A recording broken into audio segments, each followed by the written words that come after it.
Hey, it's Dr. Winslow here.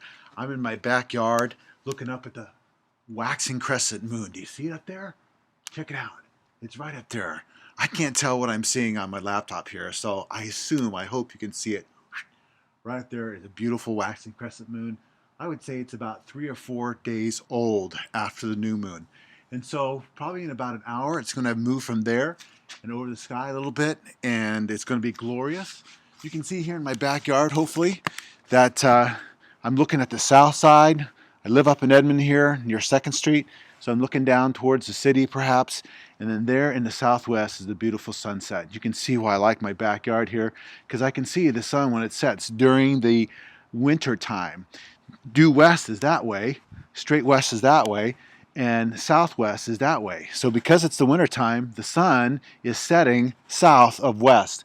And this is really cool because, throughout the year, I'm able to kind of follow and track the sun as it stops there, somewhere down there for the 21st, and then from December 21st on, it makes its way northward until on the equinox, it's going to set due west.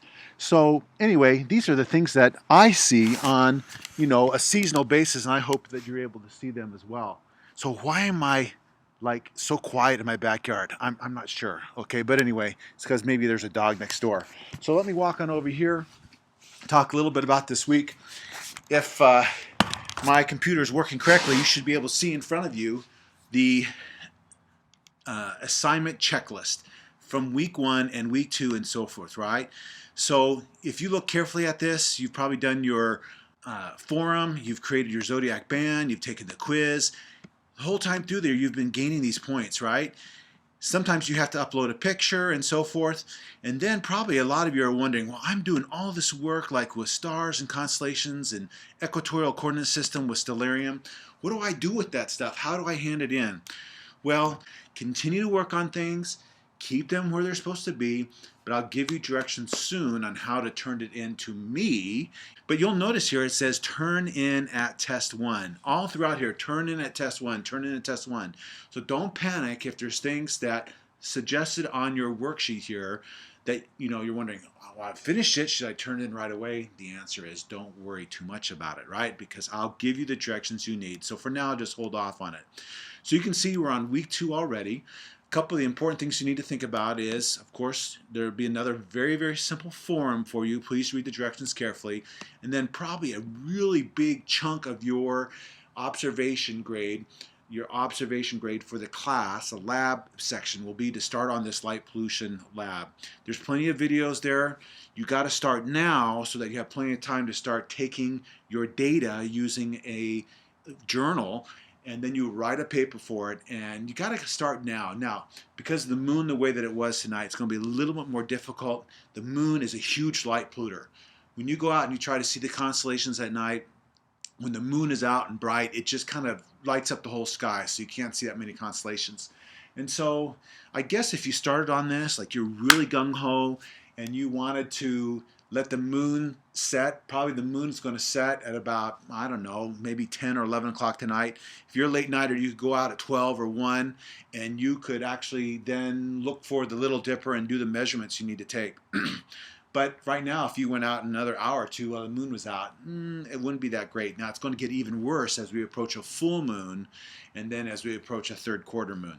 So that's why I get this started early on in the 6 weeks. If the moon is out and you go and do your measurements, you're going to struggle with finding the Little Dipper and making the appropriate measurements. And so I start early so that you can kind of be flexible and work it out. So I would suggest if you happen to get to your light pollution within the next couple of days, today being Sunday, then maybe you'll have some luck actually then going out late enough at night to find a Little Dipper. Otherwise, you may have to wait about a week or 10 days or so, and then before the moon rises, after the full moon, when it's like a waning gibbous,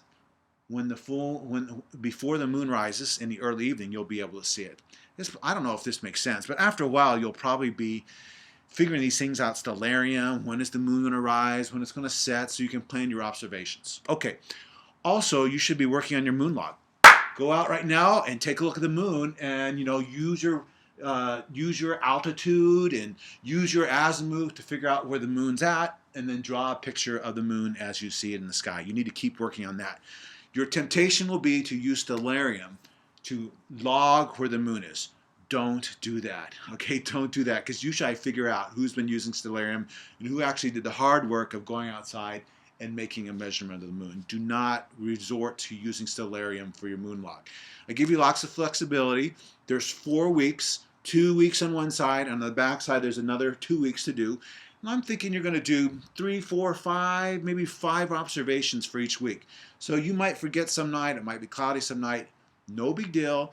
Just try to do your best. Set your watch, set some kind of reminder when you go out and observe, and that'll help you go ahead and get the observations that you need. But please do not use stellarium to help you fill out your moon log. Now finally, there's a couple things you're going to be doing here on planetary positions. That's a pretty tough topic, but if you read the book carefully, if you watch all the videos that I have for you at the Moodle website, there's lots of great videos about opposition and superior and inferior conjunction. And you're like, when will I ever use this? Well, I'm telling you that if you ever go to like Barnes & Noble and look at Sky and Telescope or look at Astronomy magazine, that's the language they use. So I want you to be conversant with like simple astronomy terms. And if you practice and think hard enough about it, I think you'll do just fine. There's a couple other really simple projects like creating a star clock, doing the motion of the sun activity where you actually go outside and put your hemisphere down on the sidewalk, do a chalk mark, and you come back like every hour of the day, as often as you can, to mark the position of the sun. That'll be a great activity so you can understand what I just showed you over there in terms of where the sun is setting at this time of year or where the sun would be rising over there. And there's a few other things here like Kepler's worksheets. For all these things, there's all these great videos to help you out, so please continue to watch the videos. And then you'll have at least 3 more stellarium exercises. Again, if you get done with those, that's great. Just kind of hold on to them, and I'll tell you how you're going to turn them in before test 1. So I think that's enough. I will ask for you to be patient with me as I take a look at your forums. Usually I wait pretty late so that everybody has a chance to put their forums together, and then I'll go in and grade it. The worst thing is if I have to come back every so often because people are doing the forums late. So I usually don't get to the forums until like the very, very end of the week and the beginning of the next week. So I look forward to reading your ideas about why you're taking this course. And of course, I know it's mostly because you have to, for your Gen Ed requirements. But I hope this will be one of the best Gen Ed classes that you've had. Listen, it's week 2. You got to stick with it. Do an hour a night. Okay, I'll let you fudge, maybe 45 minutes, but do that much each and every night. So that on the weekends, you may only need a couple hours, 3, 4 hours to catch up over the weekend. Okay? Remember as you're going through this stuff, read to understand. Just don't read to have read it. Read to understand. Try to comprehend. Try to get that kind of depth of knowledge I'm looking for in terms of if you can apply this to new and novel situations. I'm always here to help you out. Just send me an email. I try to respond within 24 hours. I hope you have a great week in astronomy. Clear skies. It's beautiful weather right now. Take advantage of it. We'll talk to you later.